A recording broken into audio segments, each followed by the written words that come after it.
I'm going to talk to you about power and leadership.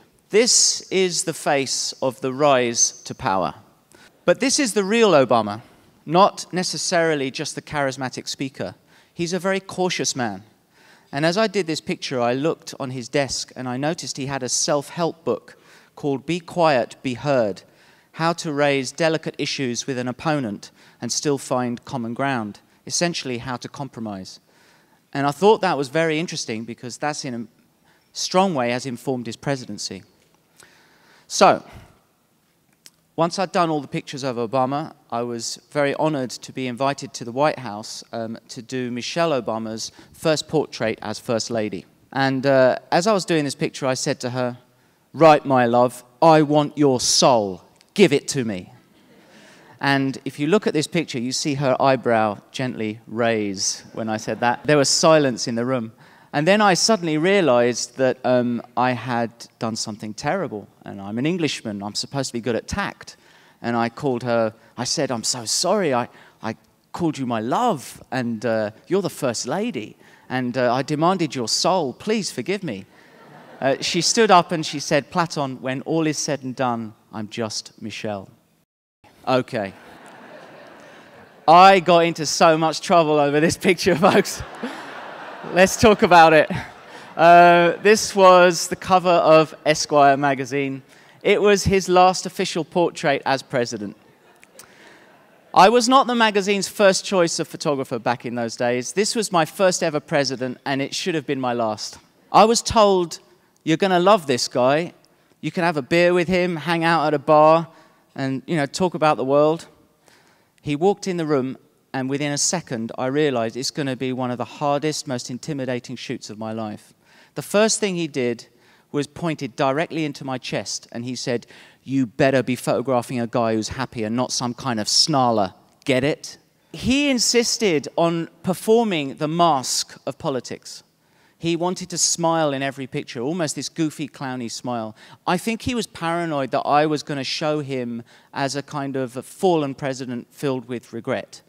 So this is the mask. And at the time, I thought I failed as a portrait photographer because I never really got to the truth. But sometimes the mask tells you more about the truth than the truth itself. And if you look in his eyes, you can see it's not totally convincing as a smile. I talked to Ban Ki-moon about this idea of photographing every world leader to show a sense of community or to highlight certain problems. He supported me and allowed me to set up a small portrait studio just behind the podium where every head of state speaks at the General Assembly. This was day one. And I was backstage while Obama was making his first address as president of the USA. And it was the time when he was regarded as a political messiah. So we were waiting for him to finish his speech, so he would sit for me. Gaddafi chose the worst moment in history to sit for me. He knew that I was surrounded by the White House administration. And suddenly, in this small confined space, there was this giant crowd swell walking towards us of about 100 people. In the middle was Gaddafi. This was his entourage, and he was marching in slow motion defiance. He marched right up to me, right under the nose of the American administration, and gestured as if to say, "I am ready to sit for my first and only portrait on American soil." Hillary is watching. Axelrod, Rahm Emanuel are watching while our president is on the other side of the wall making a speech. And you see that in his eyes. You see that he's saying, "I defy you all." Ahmadinejad had just made one of the most outrageous, controversial speeches of UN history. Some of you may remember it. It was 2 years ago, 3 years ago. In fact, it was so bad that most of the General Assembly walked out in protest during his speech. Now, I was backstage operating in a complete bubble. I had no idea what was being said on stage, and I couldn't hear anything. I was surrounded by Ahmadinejad's entourage. As he came off stage, it was jubilant.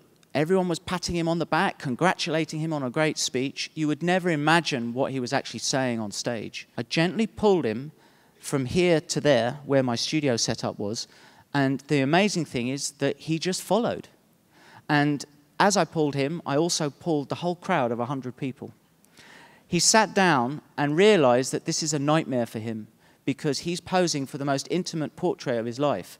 in front of all these adoring fans of his. And for a second, he lost his composure and started to giggle. And I caught him just as he's trying to be serious while he's also embarrassed. Mugabe, arguably one of the worst human rights records as a leader. As he finished the session and walked away, another head of state came to sit for me and saw him leaving. And he said, "I will sit for you, but I will not sit on that chair. There's blood on it." I became obsessed with Aung San Suu Kyi. I heard rumors through contacts that she was about to be released from house arrest. I said to her, "Is love the most important thing?" She said, "No. Kindness is. Love is based on passion and it peaks and dips. We are now in a time of extreme challenge. We need something more stable. Friendship and kindness are eternal," she said. I did the picture. At one point I said, "Show me something inside, not the face of politics, not the face of the struggle.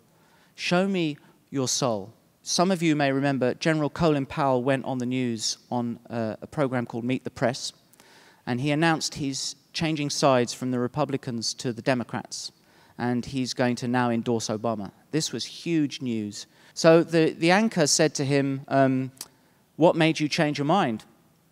And Colin Powell went on to describe this picture.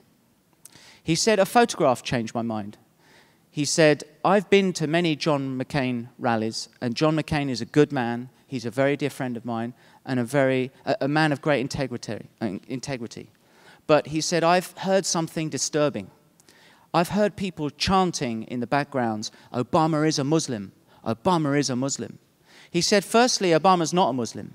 He is a Christian. But what if he was a Muslim? What's wrong with being a Muslim in this country?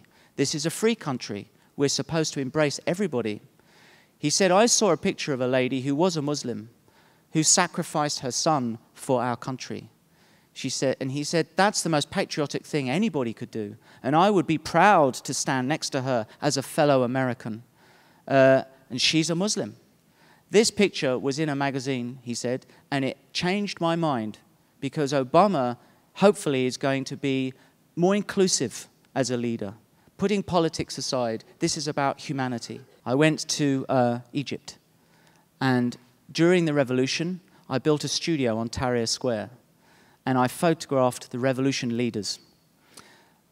During the shoot, there was this one guy who was a musician, and he was known as the singer of the revolution. He was a beautiful guy, worked out every day, very healthy, very handsome. And he became very, very popular, like a young Bob Dylan. The authorities wanted to make an example of him. So one night they grabbed him, tore his shirt off, and they began to taser his back. Now, they had a formal torture policy in Egypt that they will stop electrocuting you when you start to scream uncontrollably. But this guy was so proud, so strong, that he refused to make a sound. And they kept on going until his back caught fire. They rushed him to hospital. He nearly died, and he was in hospital for 3 weeks. I said to him, "Show me the marks on your back," because I'd heard they were bad. He took his shirt off, and again, I burst into tears. I have never met someone up close and personal who's a torture victim, let alone a beautiful person like this. So I said, "You're a musician. You're a beautiful human being. I'm so sorry what's happened to you. The marks on your back are horrible." He said, "Platon, never feel sorry for me. You make a portrait of me not as a victim, but as a victor, showing my marks with pride." So this is what we did. He's holding his guitar not as an instrument, but as a weapon. And he's showing you his marks as a sign of strength. And this picture became the poster for the revolution.